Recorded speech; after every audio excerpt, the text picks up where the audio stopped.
Voy a poner una presentación porque algunas de las cosas que voy a comentar tal vez se van a ver mejor con la presentación. Vamos a ver. Quiero hablaros de dos personajes a los que obviamente tengo un gran respeto y que sin embargo obviamente en sus ideas no fueron personas perfectas, como no lo somos ninguno. Son dos personas que han influido de una forma decisiva en toda la civilización occidental y sus ideas se han convertido en formas de ver la realidad, en formas de ver las cosas. Han alterado profundamente la percepción. Nosotros sabemos que cuando alguien nos cuenta ciertas cosas, empieza a afectar a cómo vemos esas mismas cosas. Es preciosa la historia, por ejemplo, del gran pintor francés, del impresionismo francés, Monet. Monet era un hombre obsesionado por la luz. Si ponemos un cuadro de Monet a una persona que no conoce muy bien el impresionismo, dirá, bueno, no está mal el cuadro. Si le contamos la historia de Monet, su obsesión por la luz, que Monet desarrolló un interés tan grande por ver distintos matices de la luz, que cuando padeció unas cataratas y le dijeron que se tenía que operar porque estaba viendo la luz como nunca antes la había visto, decidió que no se quería operar y le dijo al oftalmólogo, doctor, usted me quiere quitar algo que llevo 40 años buscando. Si después de contarnos esa historia nos ponen delante del cuadro de Monet, os digo que todos veremos un cuadro diferente. Pues esto es lo que ha pasado con Newton y Descartes.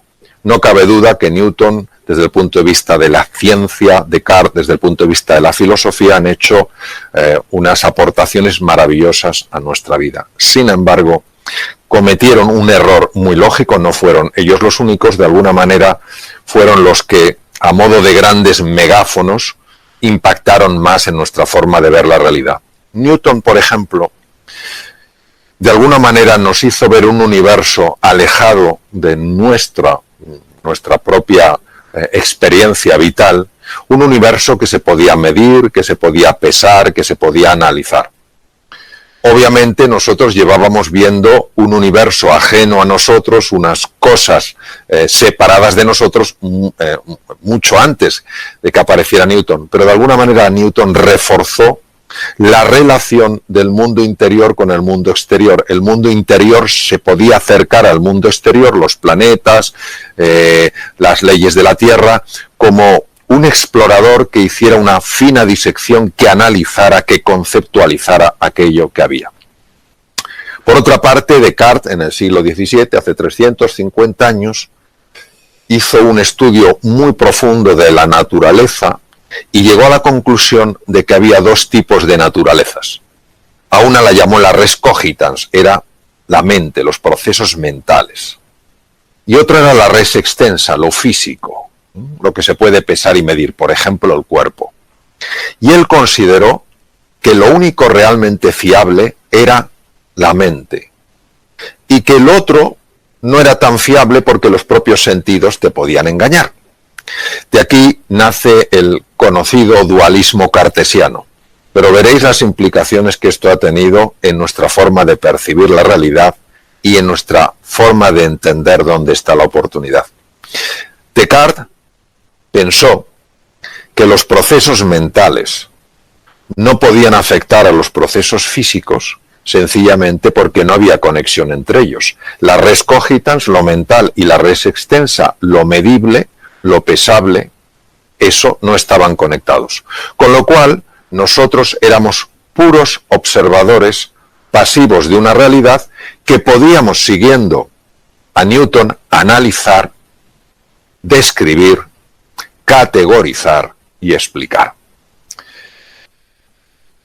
Esto tiene unas implicaciones de tal profundidad que si nos paramos a pensar y conseguimos que haga clic esto en dimensiones hondas de nuestra existencia, se produce un antes y un después. Resumiendo lo que hemos visto hasta ahora, Newton y Descartes, como muchos otros científicos y filósofos anteriores, nos hacen percibir que el mundo exterior está fuera, el mundo interior es el que está dentro de mí, no están conectados y lo que yo puedo hacer en relación al mundo exterior es sencillamente entenderlo, manipularlo, analizarlo, categorizarlo y explicarlo. ¿Qué es lo que ocurre? Pues que esto lleva al ser humano a una situación apasionante. Una situación apasionante cuando el mundo que ha conocido, el mundo exterior que ha conocido, cambia bruscamente. Ya no es el mundo de antes. Si os dais cuenta, antes podíamos pasear donde nos diera la gana. Podíamos ir a un cine, podíamos ir a un teatro, podíamos ir a un restaurante a celebrar una noche magnífica con nuestros amigos, podíamos abrazar a nuestros padres, a nuestros hermanos, a nuestros amigos, darnos la mano, darnos besos, y ese mundo de repente desaparece. Teníamos una situación económica que nadie podría decir que era especialmente fácil, pero estaba más o menos gestionada. Teníamos nuestros problemas, nuestras dificultades, y de repente enormes paralizaciones de empresas. No se puede ir a los hoteles tienen que cerrar. ¿Qué pasa con el turismo? ¿Qué pasa con los aviones, líneas aéreas que quiebran? Entonces, este mundo de repente adquiere todo aquello que a nosotros los seres humanos nos disgusta. Incertidumbre, ambigüedad, volatilidad, complejidad, me siento inseguro. Y entonces tiendo a aferrarme a lo que sé hacer, a mantener mi estatus como sea, a seguir fiel a mi grupo, porque lo que quiero es sentirme seguro. Ahora, aquí es donde nos tenemos que parar un instante, queridos. ¿Por qué me siento seguro en mi zona de confort? ¿Y por qué me siento inseguro ante ese otro mundo exterior a mí que ha cambiado? Precisamente porque me veo ajeno a él. Creo que el mundo exterior está ahí, el mundo interior está aquí. Por eso cuando me han hecho alguna entrevista y me han preguntado ¿cuál cree que es el mundo que nos vamos a encontrar? De nuevo vemos en esta misma pregunta el reflejo del paradigma de la forma de ver de Cartesio. Nos lo vamos a encontrar porque es ajeno a nosotros. ¿Y si esto fuera un error de primer orden? Que tuviera unas consecuencias absolutamente extraordinarias. Imaginaros el mundo que se nos puede abrir si descubrimos que hay un error, tanto en la visión de Newton como en la visión de Descartes y en la visión de muchas otras personas. Dejadme que os explique ahora un aspecto de lo que se llama la neurociencia afectiva. La neurociencia afectiva es la parte de las neurociencias, las ciencias del sistema nervioso, que estudia todo lo que tiene que ver con el mundo de los sentimientos y de las emociones. En el centro de la imagen veis un punto rojo. Ese punto rojo es la amígdala. La amígdala, hay dos amígdalas, las que tenemos obviamente en la garganta y las que tenemos en el cerebro, que no tienen por supuesto nada que ver. Me refiero naturalmente a las que tenemos en el cerebro. En ese núcleo que veis ahí, tan pequeñito, tiene el tamaño de una almendra aproximadamente, está ni más ni menos que el núcleo central del miedo. Es nuestro detector de miedo. ¿Qué quiere decir? Que si yo este mundo que está envuelto en una pandemia, solo lo percibo como ajeno a mí, a ver qué más desgracias me trae. Si solo veo un mundo incierto, hostil, volátil, ambiguo, y yo me veo a mí mismo como una víctima que tiene que ver cómo sale adelante ante esta tormenta que está sacudiendo a la humanidad entera, os voy a decir lo que pasa. Lo que pasa es que se activa ese núcleo central del miedo en la amígdala y se desactiva lo que veis ahora en color rojo. Ni más ni menos que la parte del cerebro que es absolutamente imprescindible para adaptarse. Es un momento para recordar la frase genial de Charles Darwin: no es la especie más fuerte ni la más inteligente la que sobrevive, sino la que mejor se adapta. ¿Cómo nos vamos a adaptar, queridos? Si la parte del cerebro, la parte más moderna, la corteza prefrontal, no funciona adecuadamente porque está activado el núcleo central del miedo. Ni podremos negociar, ni podremos ser creativos, ni podremos innovar, ni podremos emprender, ni podremos cooperar, ni podremos descubrir la oportunidad en medio de la dificultad, porque si hay una estructura en el cerebro clave precisamente para que eso suceda, es esa región, las áreas prefrontales del cerebro. Luego nosotros tenemos que ver cómo se puede desactivar ese núcleo central del miedo para que pueda mantenerse activada la zona que nos va a permitir a todos adaptarnos, mejorar, crecer y evolucionar. Como lógicamente soy médico, he ejercido la cirugía 26 años, aunque desde hace unos largos años ya no estoy en el ejercicio clínico, sino en la investigación y en escribir y transmitir estos conceptos, sí me importa mucho deciros que cuando se enciende el núcleo central del miedo en la amígdala, no solo se desactiva la parte anterior del cerebro, que es precisamente, como hemos comentado, la que nos ayuda a adaptarnos, es que además tiene profundos efectos a nivel del cuerpo. Si veis en la zona inferior de la presentación, con un color rosado, veréis que pone cortisol. El cortisol es una sustancia, es una hormona producida por las glándulas suprarrenales y que se utiliza mucho en medicina en situaciones muy importantes. De hecho, ha sido muy utilizado cuando en la situación actual con el COVID-19 se producía una reacción excesiva del sistema inmune y un cuadro inflamatorio. Se utiliza también en los trasplantes, etc.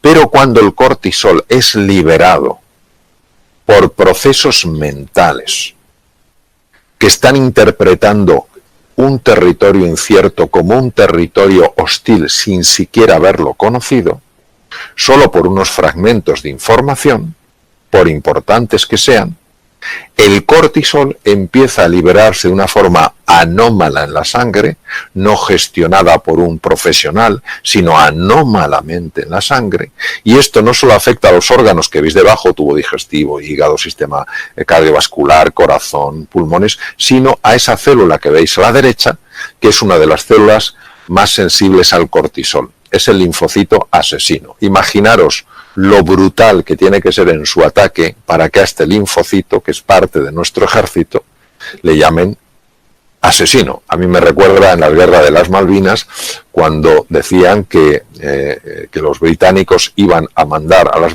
Malvinas a los gurkas. No sé si os acordáis de aquello. Los gurkas tienen una fama de ser gente que se escabullía, se metía sin que les pudieran ver, usaban cuchillos, degollaban a la gente, no sé si recordáis aquello.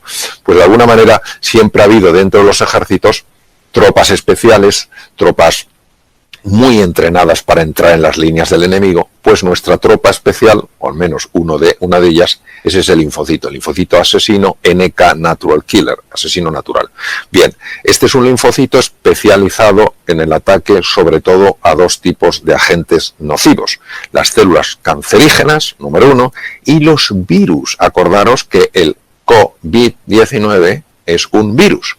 Los virus y las células llenas de virus para que no revienten y llenen de virus el torrente sanguíneo. Pues bien, la liberación excesiva de cortisol anómala generada por la mente es capaz de bloquear, al menos parcialmente, el funcionamiento de los linfocitos asesinos. Fijaos qué curioso como en un momento determinado donde tenemos que tener un sistema inmune lo mejor modulado posible y unas capacidades cognitivas lo más hábiles, precisamente para que nos podamos adaptar, fijaros qué curioso cómo cuando uno está contemplando el mundo exterior ajeno, hostil, sucede todo lo contrario, cae nuestro sistema inmune, su modulación empeora y las capacidades para adaptarse también bajan. Por eso nosotros tenemos que cambiar esta pregunta. ¿El mundo que nos vamos a encontrar? No. El mundo que juntos podemos crear. Y aquí es donde vamos a dar el salto cuántico. Nunca mejor dicho. Porque tenemos que traer a primera línea como protagonistas de esta escena a dos de los físicos cuánticos más notables que han existido. Por supuesto, ha habido otros como Niels Bohr, el danés, que ganó el premio Nobel en 1922, el premio Nobel de Física, justo el año posterior al que lo ganó Albert Einstein. David Bohm, que conoció a Einstein, trabajaron juntos, quiero decir, en el mismo lugar en Princeton, en la Universidad de Princeton, en Estados Unidos, y son estos físicos, Bohm, Einstein, Niels Bohr, etcétera, etcétera, los que nos han descubierto dónde estaba nuestro gran error. Y el gran error está en lo siguiente: el mundo exterior y el mundo interior solo están separados en apariencia. En apariencia, como decía Niels Bohr, hay una verdad, es verdad. La física newtoniana, claro que es verdad en el mundo de las formas, en el mundo de las apariencias. Claro que en el mundo de las apariencias lo que decía Descartes parece que es verdad, que la mente va por un lado y el cuerpo va por otro. Sin embargo, los físicos cuánticos, Niels Bohr, Einstein, Bohm, nos introducen en un plano profundo de la realidad. Es como si solo conociéramos la superficie del mar. Y Newton y Descartes nos hubieran hablado de la superficie del mar, que tiene cosas apasionantes. Y está la tierra firme, y nos la hubieran descrito, diríamos, qué maravilla, qué continentes. Y que físicos cuánticos como Niels Bohr, Einstein o Bohm nos hubieran metido en las profundidades del mar y nos hubieran enseñado los tesoros que hay. Las cosas tan extraordinarias, por ejemplo, solo deciros que gran parte de las sustancias que se utilizan para destruir el cáncer se obtienen de esponjas marinas, no de cosas que están en la superficie. Por tanto, la física cuántica jamás ha estado en contra de la física newtoniana. Lo que ha hecho es complementarla, lo mismo que el fondo del mar no está en oposición a la superficie del mar o a la tierra firme. Pero claro, es que lo que nos han revelado los físicos cuánticos es de una profundidad insospechada. ¿Qué nos han revelado? Nos han revelado algo que es que el observador influye en lo observado. ¿Pero cómo es posible? ¿Pero qué me dices si yo lo que yo observo está fuera? Y yo soy observador, que estoy aquí dentro. ¿Cómo yo voy a influir fuera? Pues sí, señor. Hay una dimensión de la realidad en la que nosotros estamos influyendo fuera con nuestra forma de pensar, con nuestra forma de sentir, con nuestra forma de actuar. ¿Y cuándo?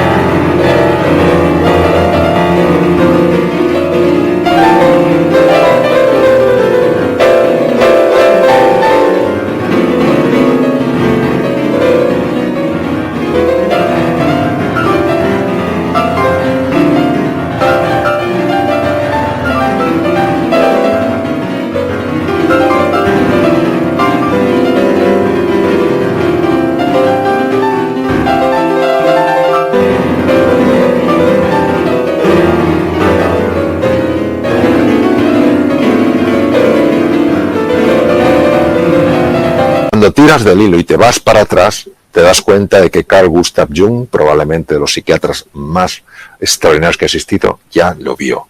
Te das cuenta de que los miembros de la llamada filosofía perenne, es decir, los que no tienen la filosofía que te sirve toda la vida, Nisargadatta, Lao Tzu, Confucio, todos hablan de esto. Pero ha tenido que ser la física la que nos abra los ojos y diga, ojo, porque lo que está sucediendo dentro de ti va a tener un impacto fuera de ti, porque el observador y el observado están mucho más conectados de lo que te imaginas.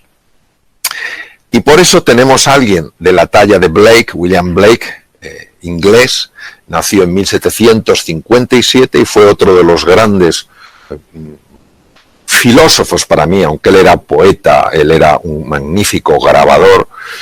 Tú lees, yo lo leo a través de grandes expertos porque Blake es muy difícil de entender, William Blake, pero tú lees fragmentos de Blake y te sacuden por dentro y no sabes por qué. Luego tienes que leer a los grandes expertos, Taylor, etcétera, que se han pasado 40 años estudiándolo, etcétera, para comprender en mayor profundidad lo que querían decir. Pero fijaos lo que decía William Blake, si las puertas de la percepción, ¿de qué estamos hablando? de abrir la mirada, de que ya no hay un mundo fuera y un mundo dentro, sino que es un mismo mundo que da la apariencia que una parte está fuera y otra dentro. Si las puertas de la percepción fueran limpiadas, física cuántica, la realidad parecería como es, infinita. El mundo en un grano de arena, el paraíso en una flor, la eternidad en una hora, todo lo existente en la palma de mi mano. Pero es que hubo un científico por el que yo siento absoluta pasión. Voy por cada sitio que voy en el mundo, me muevo en el mundo, hablo con don Santiago con pasión. No solo porque a mí me ha influido mucho, aunque no le he conocido, porque él murió en 1934, nació en 1855 y murió en 1934, pero es un hombre que esto ya lo intuyó.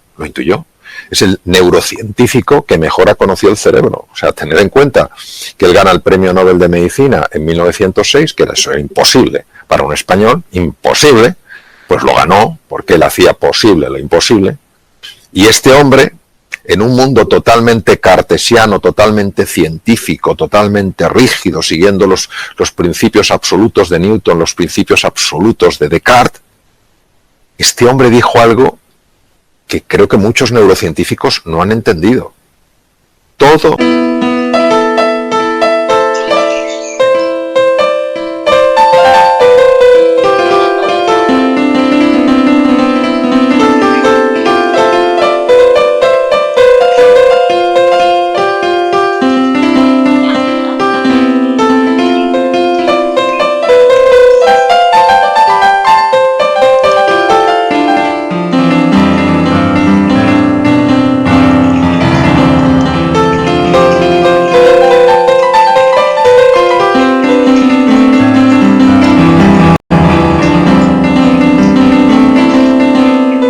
ser humano puede ser, si se lo propone, escultor de su propio cerebro. Pero vamos a ver, si Descartes decía que el pensamiento, que es lo que yo me propongo, el compromiso, lo que yo creo, no tiene relación con el cuerpo. El cerebro es cuerpo, es físico, se puede pesar, se puede medir, se puede analizar, se puede diseccionar. Y sin embargo este hombre los une. Y dice que todo ser humano puede ser, si se lo propone, escultor de su propio cerebro. Pero este hombre, ¿cómo lo pudo saber si no había tecnología? Hoy en día sí la hay. Y sabemos que la neuroplasticidad, la formación de nuevas neuronas, la formación de nuevas conexiones entre las neuronas, depende tremendamente de la forma de pensar. Por eso cuando escribí Reinventarse hablaba precisamente de eso, de lo que verdaderamente Cajal había descubierto, que el ser humano se puede reinventar, que la mente, los procesos cognitivos, naturalmente que conectan con los procesos físicos, porque son dos realidades que se pueden distinguir, pero no se pueden separar. De alguna manera, don Santiago, que de alguna manera precedió a algunos de los grandes físicos cuánticos, porque él gana el premio Nobel en 1906 por sus estudios de la teoría de la neurona, y en 1921, con el efecto fotoeléctrico, gana Einstein el premio Nobel de medicina. Es decir, estamos hablando de personas muy cercanas en la dimensión del tiempo. O sea, fijaos qué cosa más bonita que uno sepa que su forma de pensar, que su forma de sentir puede hacerle más inteligente, más capaz, pero es que además que puede hacerle influir en las circunstancias que genera en la vida, en lo que se encuentra. Y por eso tengo 3 palabras para ofreceros para vuestra consideración. Primero, que os atreváis a querer de verdad, que no tengáis ningún miedo en esta época de dificultad de sentir pasión por nuevos proyectos, de sentir pasión por nuevas oportunidades. No creáis que la vida quiere que vayamos con la cabeza baja. La vida en mayúscula llora cuando nos ve tristes. Entonces, querer con pasión, apasionaros por las cosas, entusiasmaros por los proyectos, entusiasmaros por las oportunidades que, aunque todavía no las vemos, van a surgir. En 1900 en Londres había 1 millón de caballos. Imaginaos la cantidad de gente que trabajaba alrededor de los caballos, el que cultivaba la alfalfa, el que tenía los establos, el que hacía las ruedas de los carruajes, el que conducía los carruajes, el que montaba los establos, y de repente aparecen los primeros coches. ¡Qué horror! El mundo se acaba. Imaginaros la cantidad de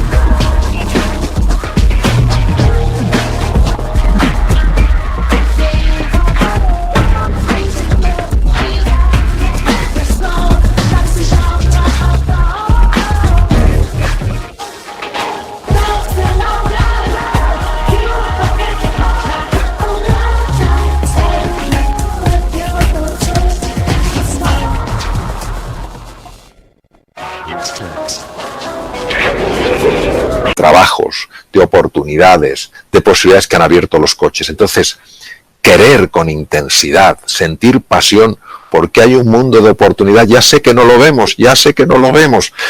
Comentaba al principio de esta sesión que la oportunidad disfruta yendo absolutamente disfrazada, que no se la vea. Segundo, una vez que os hayáis apasionado, empezar a imaginar eso, cómo se puede hacer realidad. Uno de los errores que cometemos, desde mi punto de vista siempre, en cuanto a la imaginación, es confundir la imaginación con la fantasía. La fantasía es un acto donde dos elementos desconectados, inconexos, yo los uno. Por ejemplo, si pienso en un unicornio, pues cojo un caballo, pienso un animal que tenga un cuerno, como pues un rinoceronte, los uno y tengo un unicornio. Eso es una fantasía. Es fantasía. La imaginación es una capacidad creativa en el ser humano. Cuando tú quieres de verdad algo y empiezas a imaginarlo, empiezas a crearlo.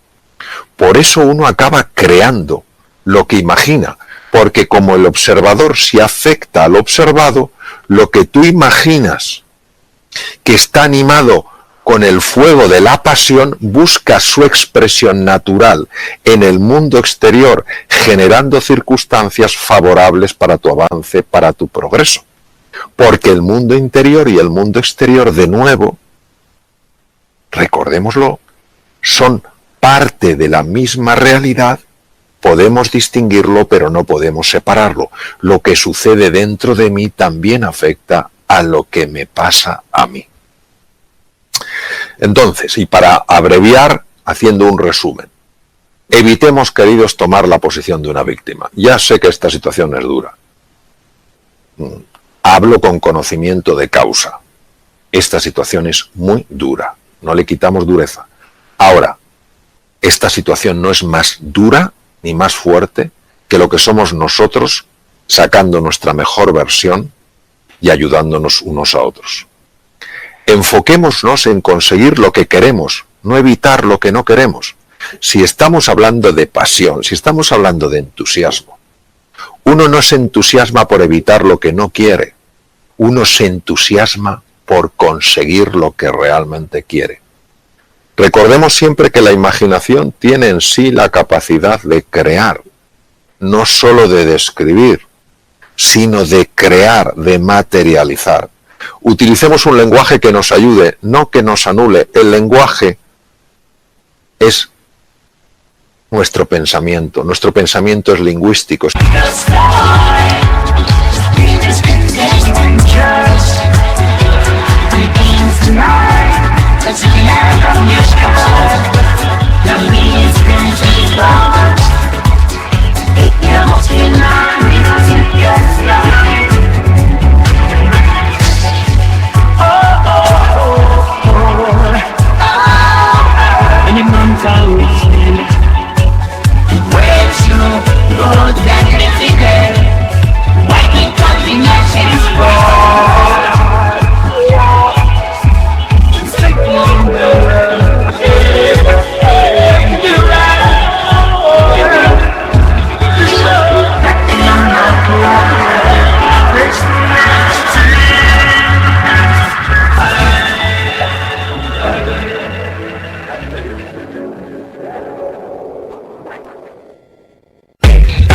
Si no tuviéramos lenguaje no podríamos pensar, no se puede pensar sin lenguaje, no es posible.